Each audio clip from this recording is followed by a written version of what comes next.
Yo, what is good, YouTube, and welcome back to another JC2K video. In today's video, we're doing gameplay with the brand new Galaxy Opal Chris Middleton. Chris Middleton is like the, I guess, the mode completion reward for this season, the standard reward for every mode. You can get him in each mode this season. The same reward that Michael Red was last season, basically. And he looks pretty good. Not amazing, but like solid. And I think he'll be a pretty good card at the shooting guard position. So we're going to try him out and see how good he is. Before we hop into the video, if you haven't already, make sure you hit that subscribe button. Help me push towards the 20,000 subscriber mark on the channel. I upload every single day. Less than 200 subscribers from 20K, trying to hit that by the end of the month of February. We are almost there.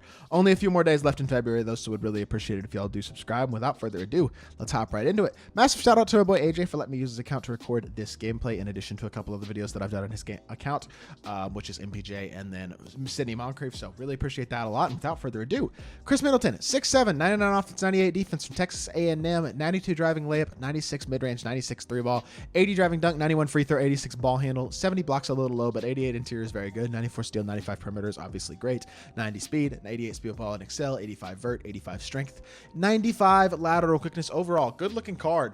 26 Hoffs include Hoff, Agent 3, Blinders, Catch and Shoot, Claymore, Corner Specialist, Deadeye, Guard Up, Limitless, Anchor, Challenger, Clamps, Glove, Interceptor, Post Lockdown, Open Looks, Blow By, Right Stick Gripper, and Bulldozer. Gold badges include badges like Fast Twitch, Posterizer, Bailout, Break Starter, Handles for Days, Unpluckable, Ankle Braces, Pick Dodger, Pogo Stick, Whistle, Physical Handles, Speed Booster, Triple Strike, Fast Feet. Really, I mean, he comes with most of the important badges that you really want and just is a very solid all-around card. Now, badges that he is missing, Brick Wall, will not be getting a movable enforcer either, but overall, he's a pretty complete card. Does that say Handles for Days? Okay, no, I don't. He definitely has handles for days. I'm bugging. For some reason, I thought that said handles for days there for a second. I was going to be a little worried. But no, I think this Chris Middleton card's pretty good. Like, he does actually come pretty solidly complete, and I think he's going to be a good option. Let's see how he moves SIGs-wise. So between the legs burst is okay. His escape is not great, I'm going to be honest. Same side burst as well. I don't love it. Does he have MJ dribble style? He does have MJ dribble style. So MJ dribble style is fine, but basic hezi on that same side burst is not ideal. Really good drag back. That's nice. Stand still, jump shot is meh. Drag back is good, but that behind the back isn't incredible either. Yeah, I'm gonna be honest. Yeah, I don't know. Release is not great. It's like a worse version of MPJ's release. And then slashing wise, he's nothing incredible.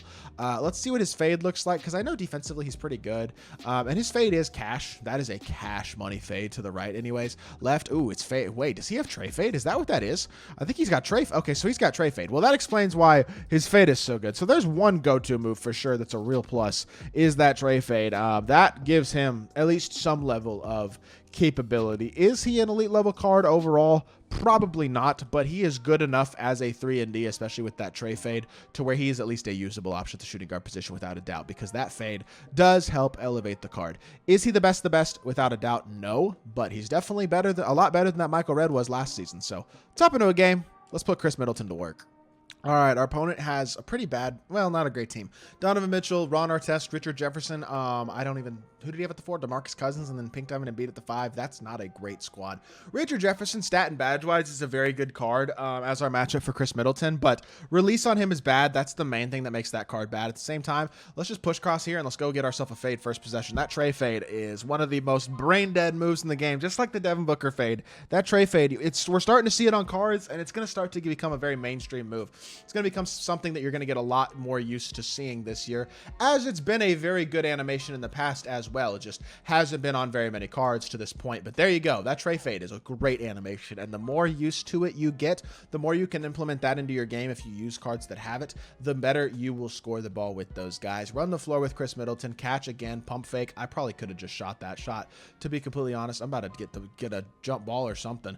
Corner catch. Let's run this way again. Let's fade again. There we go. Open 3 ball. That one should be, bro, can I stop smoking though? Maybe I need to get accustomed to the tray fade a little bit as well. I was hitting it every time with Trey a couple days ago, and I think I hit like 3 or 4 of them with Zahn in my gameplay with him yesterday as well. But with Chris Middleton so far, I'm a little smoky. Missed a couple open ones so far, so not ideal there. Good board by Embiid. What a freaking rebound. I like the fact that Chris Middleton does come with the Hall of Fame anchor and those Hall of Fame like defensive badges. I wish Honestly, he came with a little bit more Hall of Fame playmaking, honestly, but with the way his SIGs are, not sure it matters that much either anyways, because he's really not much of a playmaker. Like I've said, the best attribute he has playmaking-wise is his ability to just run and fade. So I guess that drag back is certainly nice, but behind the back here, let's see if we can attack off this screen. I am caged right now, so I could use an actually half-decent screen here, and never mind. I guess I'm just gonna go to the rim and go up with a bad shot is what I'm gonna do. All right, not playing well so far. I'm gonna be honest. This has not been a good game at all. Nice catch and shoot shot with our test, but he did miss it. Throw it there. Let's attack the rim all the way inside. Why did you jump? That was so dumb, but I'll take the open 3 ball. That should... Chris? I'm not really blaming Chris Middleton because I know it's my fault, but can I make a shot? Because what is going on? That one's open. That one should be green. Thank you. Green light. We've been really smoky so far this game, but there we go. Chris Middleton knocks down that shot. He's got 5 points. He should have like 11, 13 points right now, but he's got 5, so I guess it is what it is. Now, we haven't given up any points. Our opponent's team is not that great, so we should be just fine. But I'm definitely not maximizing my opportunities with this card offensively so far.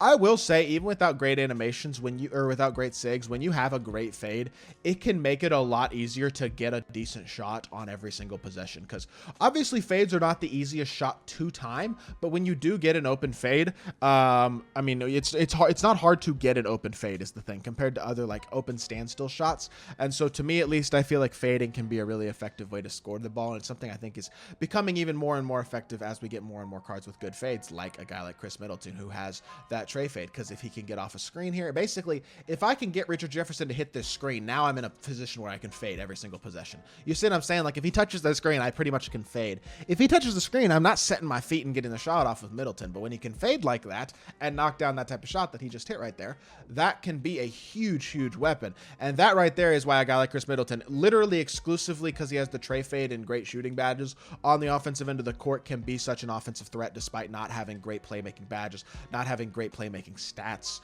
great SIGs. Like, he doesn't need that stuff that much because of how good that fade is. That's something that is very valuable and is something that is clearly elevating this card right now. He's got 11 points. It elevated Zion as well. If you know how to use it properly, it can really elevate a card's ability to score the ball when they have a great fade.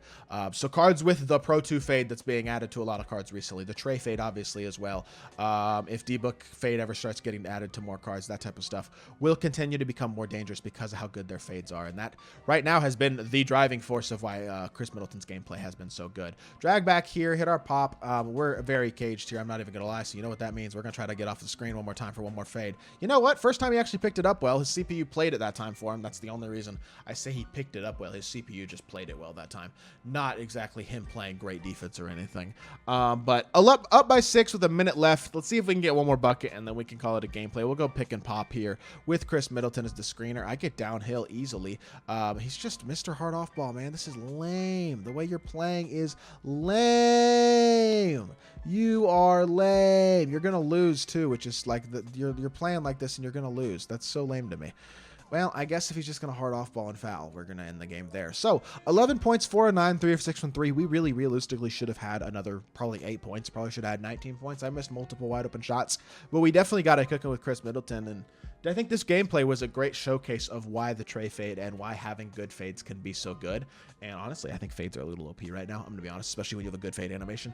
I would like to see them nerfed for next year's game, but I think if you nerf fades, other things have to become buffed with the way that or other things have to get nerfed defensively to creating open shots that aren't fades a little bit easier. Regardless, that's a gameplay thing. Generally speaking, Chris Middleton having tray fade is a huge positive, and I think it makes him a pretty good card. He's a very nice 3-and-D option with a great fade, and overall, a very solid card in my team. Not next level elite at shooting guard, but definitely usable enough. So, hope you all did enjoy the video. If you did, make sure you hit that like button, leave a comment, and subscribe. I'll be back with more 2K content very, very soon, and I appreciate y'all. Peace!